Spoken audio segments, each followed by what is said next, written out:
Welcome to the Ecom Collab Club podcast, where e-commerce founders and operators share the mistakes that drained their cash, wasted their time, and nearly broke their brains, so you could avoid that pain.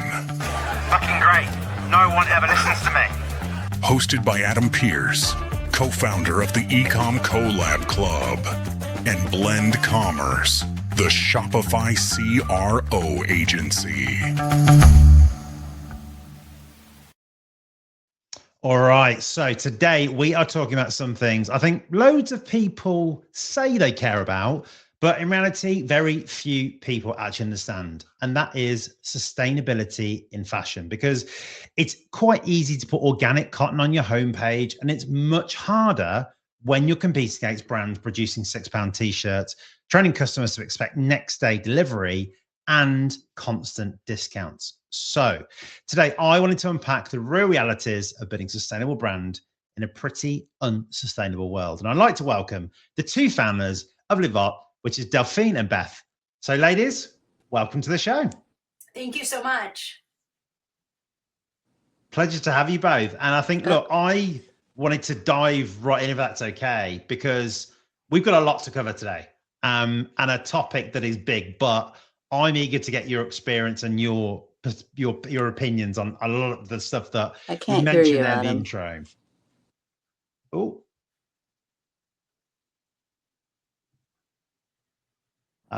Can you hear me now?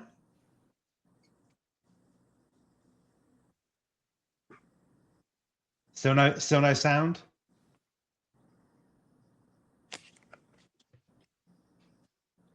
Oh dear.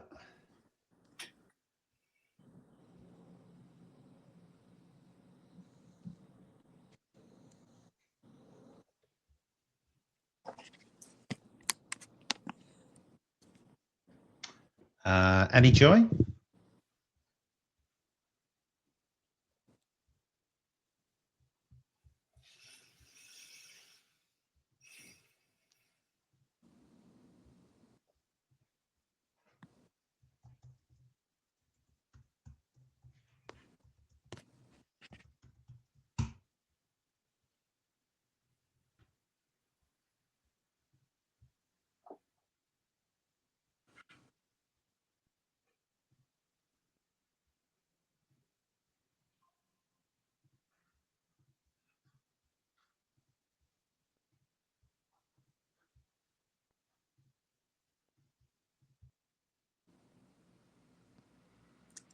Beth, could you hear him? Yeah. I can't hear him. Okay. Well, we're live. I can't hear anything.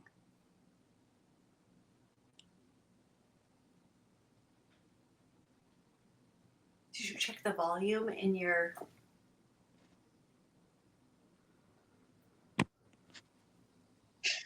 And can you hear me now, guys?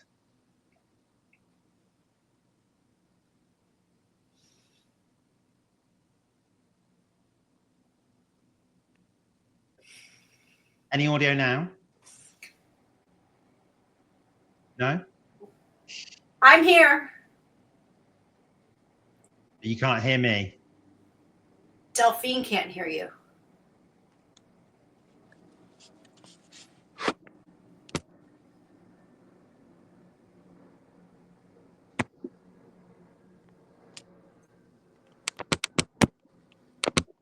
We can hear you, Del. Any joy there, Delphine?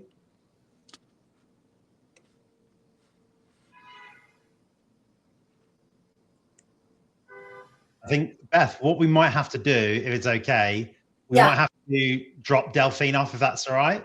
Okay. And if you and I just chat. Yeah, sounds good. Right, let's do that. So with Ecom Collab Club, things never usually go right. But what we will do is we'll start diving into this. So hello, everyone. If you've basically been waiting on for us there. And Beth, I wanted to ask you the first things question. Things are worth waiting for. Yeah, absolutely. And I'm liking how you're helping me with the filling and the recovery here, which is great.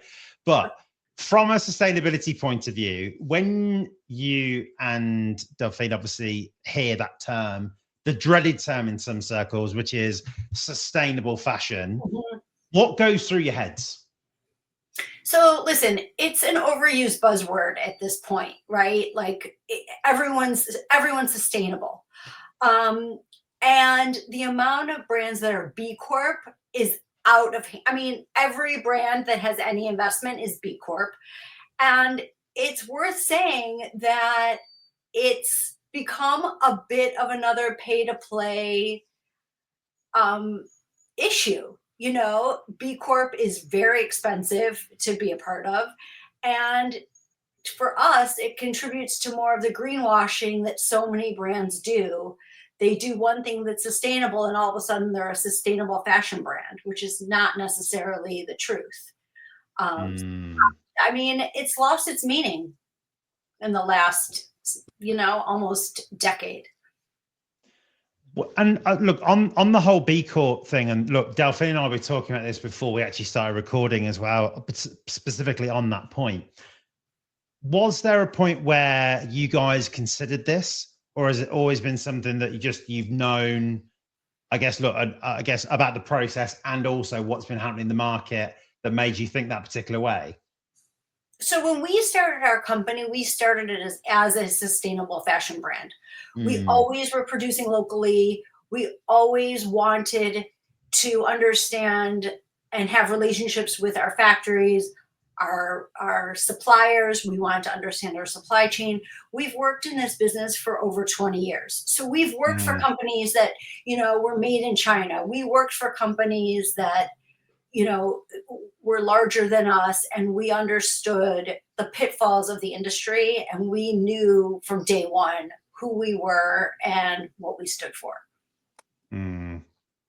And with obviously, I guess, look, thinking about the fashion industry, obviously you mentioned that you've kind of been in this for about 20 years. Was there a point when you kind of realized that, look, the fashion industry is fundamentally broken, and that was that earlier on in your journey or close, obviously, to now? What sort of was there a pivotal moment, I suppose? That was very early on in our journey. I mean, we both, as we said, have worked in fashion for over 20 years.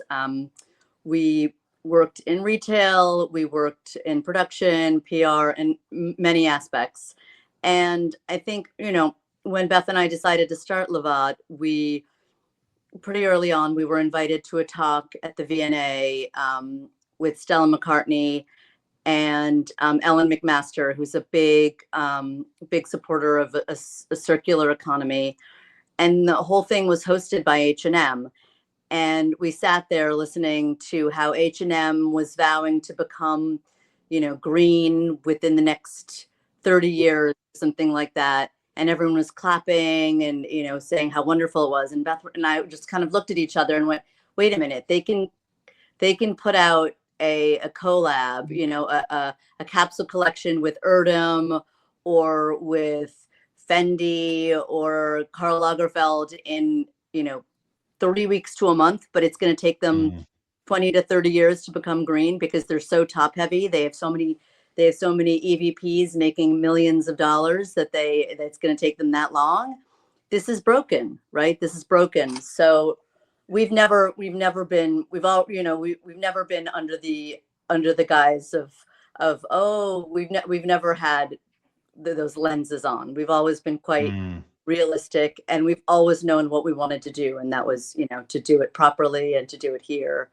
That's always what we set out to do.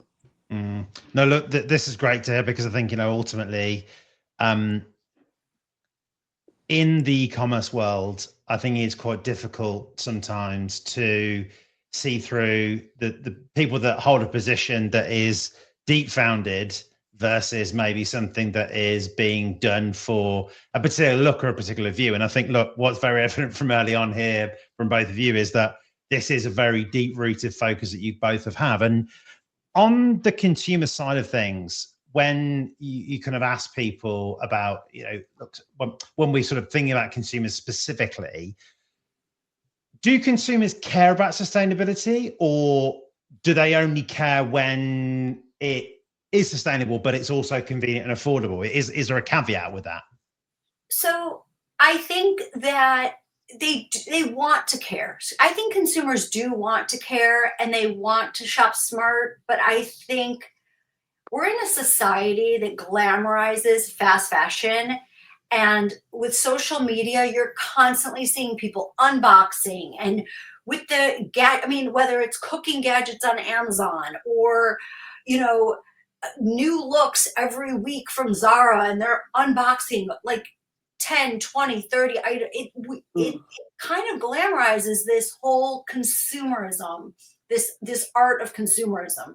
And I think that it makes it difficult for people to buy less, buy better, have that mentality when they're constantly being fed new stuff that we need we need more. I think that it's tricky. I think people want to be sustainable. I don't think it comes out of the wrong place. I think it's just the society we live in. Because I suppose that the tide firmly is on more, Right. rather than less set in the majority of cases, and it's specifically, I think, in an e-commerce world. I mean, on that note, actually, with competing against, I think, look, that mentality from fashion producers, but equally, I think, look, with anyone producing, consumer products these days, how does it make it difficult competing against them? And is there anything specifically that you think will or does limit the way that you can operate as a business? Yeah, I mean, it's hard for us. I mean, at the end of the day, we make t-shirts. I mean, in the US, we say it's the t-shirt elevated because people do spend on t-shirts. In the UK, we say better than the blouse. But, if people say, oh, well, you make a t-shirt, I buy my t-shirts at M&S or at Zara. No, you're right. We cannot compete. But I think, when they meet us or when they see our product and they try it on and they touch it, they're like, oh my God, this is so much more than a t-shirt. They realize that our fabric is, bespoke to us. It's organic cotton with a little bit of lycra, so it holds its shape. And the construction has an inner ruffle and has details. And it is so much more than your basic, M&S t-shirt. So I think once they see them, feel them, hear the message, see what's behind it, then they realize, oh, wow. And then it's professionally tested to over 200 washes, which you really can't say about most things in your closet, if any. So, price per wear, you're really getting your bang for your buck. So I think once we have a customer, they're a customer for life and they come back tenfold. So, and Duff, is that a Livotte top that you're wearing as well right now? We both are. I'm wearing our Bridget turtleneck, which comes in many solid colors, as well as the Breton. And Beth is wearing our Kate sweatshirt, which comes in the vanilla color. She's wearing in black and then in a vintage blue. But again, it has like the inner ruffle. It's an organic Supima cotton. Our mill is in the Midlands. Our factory and our mill are 5 miles away from each other. It's really local. It really is. And we made those choices consciously. I mean, we looked around, found them, and that makes it harder, definitely. But for us, we wanted to have a small carbon footprint, be able to take, at first the tube, and we did everything in a sampling factory. And then it became, a little bit bigger with a little bit larger production. So we moved right outside of London. But, those for us have been sticking points.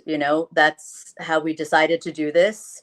As we said, we both have worked in retail and have seen retailers put other brands out of business for doing it in other ways. And these are choices we made. I mean, on that note, in terms of, I guess, positioning yourselves where you have, and obviously, look, it's a situation, I think, at the moment whereby there are a lot of different ways that consumers are changing and a lot of different ways that, I guess, retailers are responding to that. The one area that I'm interested in is that with a focus at the moment about, I think, generally people being more aware of what they ingest into their bodies, what they put on their skin, and equally the clothes that they wear. In terms of those factors, do you think that is shifting in a way you think that's positive, or do you still think there is a lot of work to be done on your side of making more of that movement to I guess, commercially grow the business? I mean, I think it's an education. I think people are there with food, organic food. They want more locally sourced things. They want to know where the lavender in their face cream is foraged. They're starting to ask those questions. Well, where is this avocado from? Is it local? But they're not yet really there in terms of, oh, if I have plastics in my clothes all day long, how is that affecting my, my neurosystem? And is it? Some people are there and many are not, but we'll get there. I mean, I think it's, slow and steady. There are people who care and there are people who are completely clueless. As Beth always says, like that's why there's vanilla and chocolate, right? I mean, we can't be something to everyone. Right. Whenever I'm like, oh, but that one customer asked for this. And she's like, okay, Delphine, yeah, that one customer asked for this, but that doesn't mean that we can offer it. And it's, we want to be something to everyone, but we're just too small. We can't have 7 sizes and carry 23 styles and 12 colors. And, I wish we could make something for everyone, but we're a team of 2. So, yeah. Hello there. No, I haven't just changed my shirt. This is an ad. But if you operate a Shopify store and would like to increase your revenue per visitor, this is an ad that you're probably going to like. Now, when I'm not interviewing e-commerce legends or yelling at them through a megaphone, I run an agency called Blend Commerce. Now, Blend is a Shopify CRO agency that's recognized as the world's best CRO agency in 2026.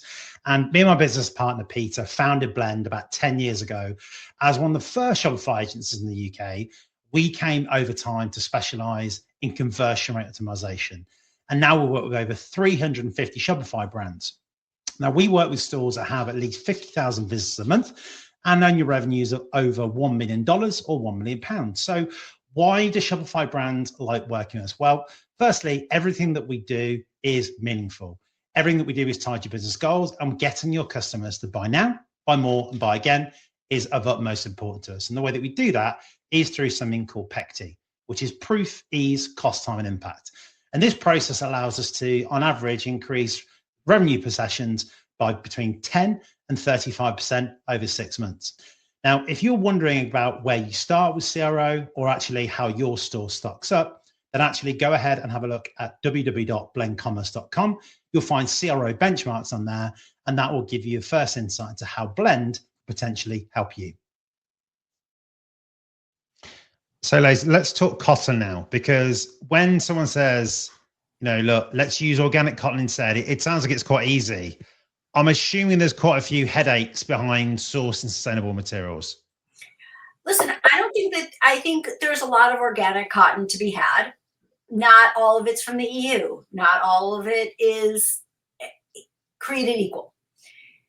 Our core fabric that we use is we use one fabric exclusively. It's organic cotton with a little bit of lycra. As Delphine said, we took it to Intertech, which tests toys and electronics, and we know exactly what the capabilities of our fabric is.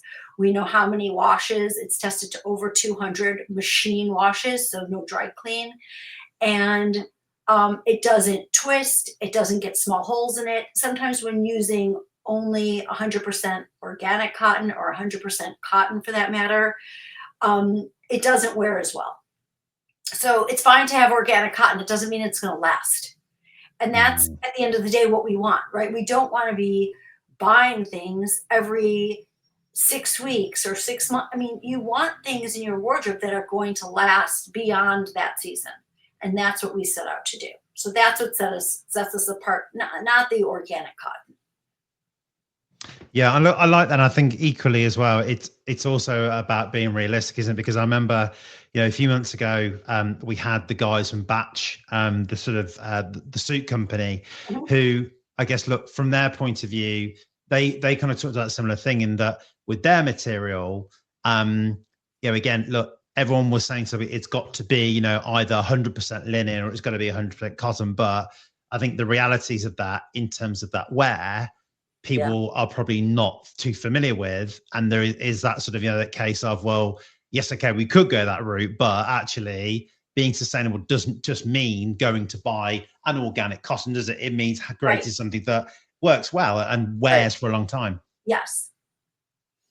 Sometimes the non-purebred makes it stronger, right? I mean, no, absolutely. And I think this kind of, I guess, is sort of leads on a little bit to my next question, which is that, has there been any time sort of obviously growing the business where you kind of said, well, look, actually, you know what, doing the right thing, has that commercially hurt the business anyway? Yeah, absolutely. I mean, listen, we both have had experience in retail. And I think when a lot of brands start out and they're approached for wholesale, they think, oh, brilliant, I'll go into wholesale. That'll get my name out there. That'll get me some stock lists. That'll get me some large orders. Well, we saw many fantastic small labels go under because of their retail partnerships. And we knew off the bat that that is not how we wanted to launch. We knew off the bat that that was, that was sort of diluting our brand in terms of our control, being put on sale, having merch be ruined, or discarded of at the end of the season. It wasn't keeping small batch production that we felt strongly to. We wanted to just make enough to sell to the customer and not, be going into landfills and not, having extra. That was something that we felt really strongly about. We wanted to grow our direct to consumer business, which is a much harder way to start a business. But for us, we were adamant about that. And, slow and steady, but it's the only way to do it without waste, ultimately. Because I think on that point as well, look, there has been a lot, I think recently, particularly in the fashion industry, about, I guess, look, not only the speed of production, but the volumes as well. In a way, though, does the fact that you are, I suppose, in a way, limiting the volumes that you have the plus side in the sense that there is an air of exclusivity that you can then use from a D2C positioning point of view? Yeah, I mean, I think so. I think, many luxury brands I've worked at, I had assistants and interns whose sole job at the end of the season was to, cut and burn clothing, because, especially when you're making it abroad, there are quantities, there are minimums to fulfill. You can't get, 60 of an item. You've got to get 6,000 or 600 of an item. And then there's a lot of RTV, return to vendor, that big retailers are doing, or they're discounting it. So it's diluting the brand, and it's just, they say, what do they say after the airlines and industry? It's the fashion industry that's the second largest contributor of pollution, because they're just, they make all this stuff in these huge quantities, and I mean, no one can buy all of it, so it's just waste. So we would rather make in very small batches and then place a reorder, which we can do. Right. Because we're producing locally, we can react, we can reorder, our lead times are smaller. So it just, for a small business, it makes so much sense. And we're not at the mercy of retailers that are doing all the things that Delphine said, placing orders and not taking them, not paying, making you do all of these different styles every season. Every time you turn around, there's a new season. So it's exhausting and it's a lot of work, and where's all of it going? Right. We're seasonless. We're not following a calendar. We're not following a retail calendar. So it gives us an advantage. We're not dictated by what they want. But it also means we put in all the upfront investment, which is tough. Right. So they're not paying us, but we're also not dependent on their money. So sure, it's a double-edged sword. Yeah, because I think, the thing on sort of, I guess, the manufacturing piece is I see a lot of time, on LinkedIn particularly, people asking for, does anyone know of a supplier in China that can ship in, less than 3 to 4 weeks? There's a lot of these kind of questions around. And I think on top of that, there is often a picture that, look, if you produce in the UK, manufacture in the UK, you're in some sort of disadvantage. By the sounds of it from you guys, that seems very far from the truth. It's very far from the truth, and trust us, we've been introduced to factories abroad, such as Spain and Portugal, and it would never work. The communication is slower. The lead times are longer. You've got to get things back and forth. Now you've got tariffs, and after Brexit, you've got taxes that you're paying in and out. It would never work for us. The minimums are huge. Yeah, and then the minimums are huge. So it just, for us, this local production, being able to get there, to keep an eye on things, to communicate clearly, it just is a win-win. No, and it's great to hear.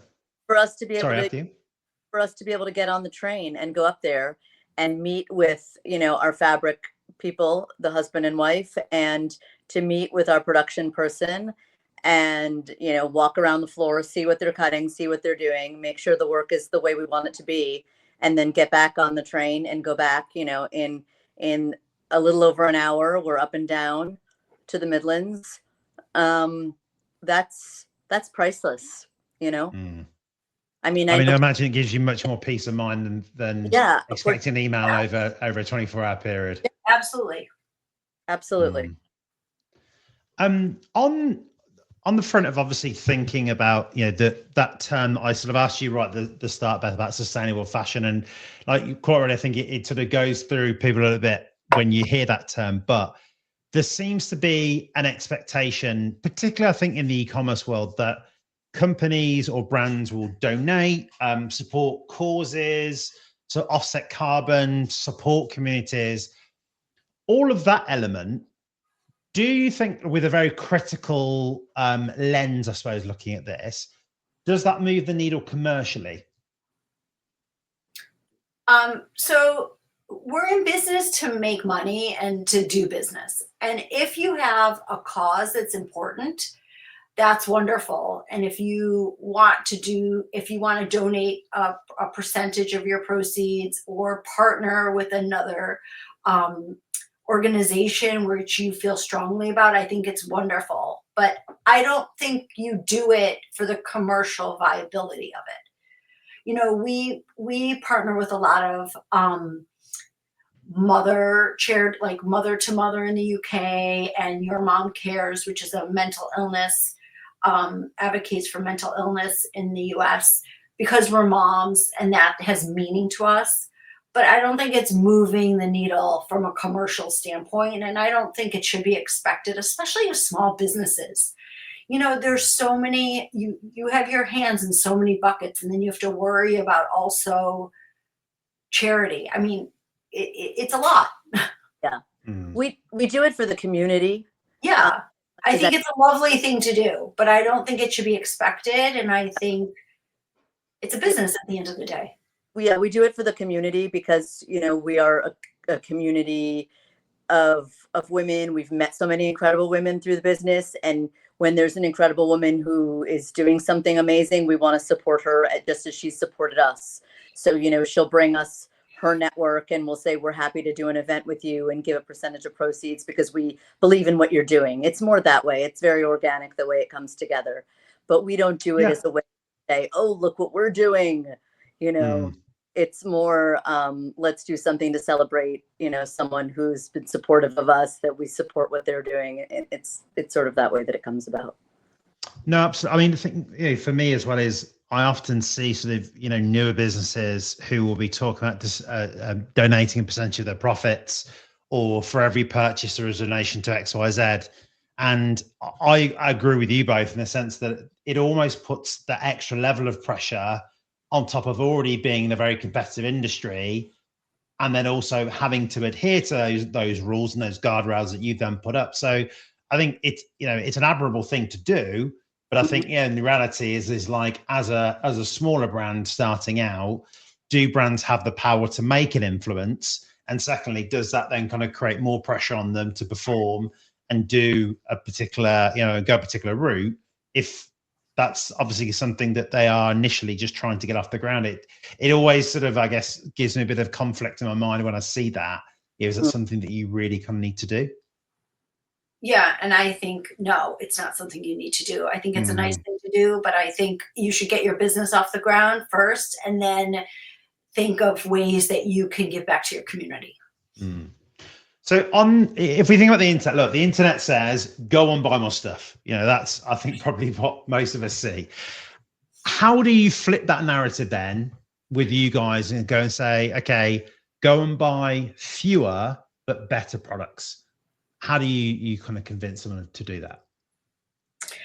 I mean, I think for us, it's all in the product. I mean, we have so many customers who tell us all the time, I'm still wearing your top from your first season, from your second season, and we're now 10 years old. So I think, the proof is in the top. And we are constantly saying, buy less, buy better. So, it's nothing we need to say. It's there. Buy our top, wear it. And they're like, we also partner with people with that same philosophy. So, for example, we're on the fairground, and they also have a buy less, buy better mentality. So you just have to find those people that have the same values and the same ethos as you, and shout it from the rooftops. Yeah. She was sustainability editor for Vogue and then for the Telegraph. So she's someone who we partnered with. We don't partner with an Instagrammer who's unwrapping stuff from Primark and Zara and H&M every day. That's not going to be the influencer we're going to work with. So we make sure that we align ourselves with the right people as well. But I suppose the thing is as well, by doing that too, is that you're also, you probably avoid some of that skepticism that a H&M might have when they go and do their, run of sustainable organic t-shirts, for example, because you're partnering with people who publicly are talking about the same mission that you guys have got, and not only publicly talking about it, but doing the things that you guys are doing, how you produce, how you market yourselves, which I guess, look, you probably have a lot of opportunities to partner with multiple people, but by being selective, that probably puts you in a stronger position. Yes, okay, the commercial opportunity might be reduced in the short run, but you're doing it for that longer term goal. So I love that fact that you're sticking true to your principles, which I think is great. And I think on that note, look, yes, okay, there are pluses to running a business, and I know personally there are also downfalls. Are there any, I guess, hard moments you can share to other maybe D2C founders that you've had sort of whilst building the business? Yeah. Listen, it's hard. Like, startup life is hard. Every day is hard. Every day is a different decision or multiple decisions. We've had partnerships that don't go the way we thought they would. We've had partnerships that we thought would grow more than they did. COVID was tricky in some ways. If we were a larger company that was more dependent on retail partnerships, we probably would have been put out of business. But the fact that we could react and ship, our supply chain wasn't affected, allowed us to stick around and just, listen to what the consumer had to say. So yeah, I mean, every day is a new challenge, right? Like, it's difficult to be a small business, and we're only a team of 2. So we're making all the decisions.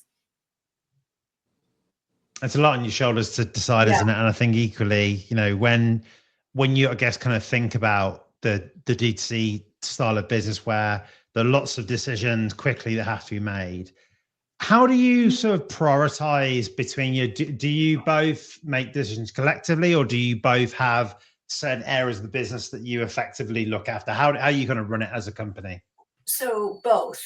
We make decisions together. There's not one of us doesn't make an important decision alone, but we both have our strengths and our weaknesses, and Delphine concentrates on her strengths and I concentrate on my strengths, and we try to figure it out together.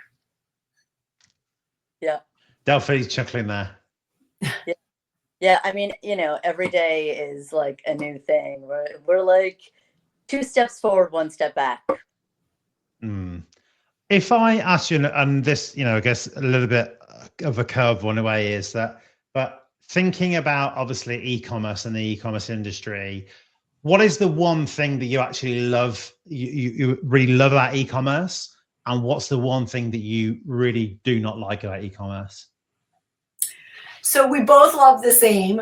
We both love product and the idea of being creative, and that there's constantly something to learn. And we both hate data. Yeah. Hate it. Hate it. And we love and it's so terrible. I can't believe I'm like saying this out loud because it's so important, but it's so boring. We're both product people. We're both creatives, and we're not we're not data people. That's not our background. Right. So, and it really requires how to just like mess with the numbers and, just create a crappy product that we know how to sell through the rooftops, like a lot of people do.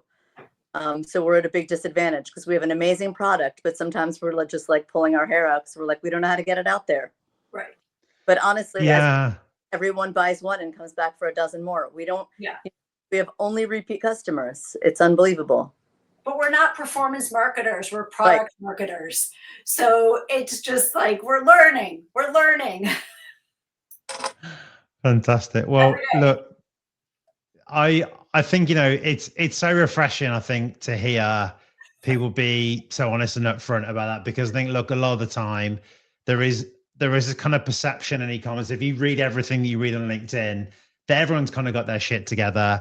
Everyone knows exactly what they need to do. And look, I've been in this industry 10 years now. We never know what we're doing. No, I mean, that's it. And I think, look, we're all fringer our way. And I think that's, I think, for me, the beauty of e-commerce in that, we've probably all come from industries where we didn't intend to be in e-commerce, but we've all probably listened to this podcast, found ourselves here. And I think that is a refreshing thing, is that there are people out there and resources and things you can find to help you. And equally, there will be different perspectives of where people come from, whether that be on the product front, marketing front, technical side, data side, whatever it might be, that then ultimately makes the kind of e-commerce industry and the community a richer place to be. So look, I've really enjoyed having you both on, guys, today. And I'm sorry about the technical issues we had right at the start there. We'll probably edit those out. So if you're listening to this on Apple, you probably won't even know what I'm talking about. But importantly, Delphine and Beth, if people want to find out more about Livotte and obviously connect with you guys, where should they go? What should they do? We are on Instagram all day long. So you can follow us at Livotte London on Instagram, and one of us will reach out, and that's where you can find out everything we're doing. Fantastic. Thank you so much for having us. Yeah, thanks so much. So fun. No, you are absolutely most welcome. And guys, thank you so much for tuning in. If you have liked what you listened to this week, do give us a like or a follow on the listening platform with choice. And we'll be here again same time next week with the Ecom Collab Club podcast. Thank you. Thanks for listening to the Ecom Collab Club podcast. Make sure you like, subscribe, and join our community at ecomcollabclub.com/community.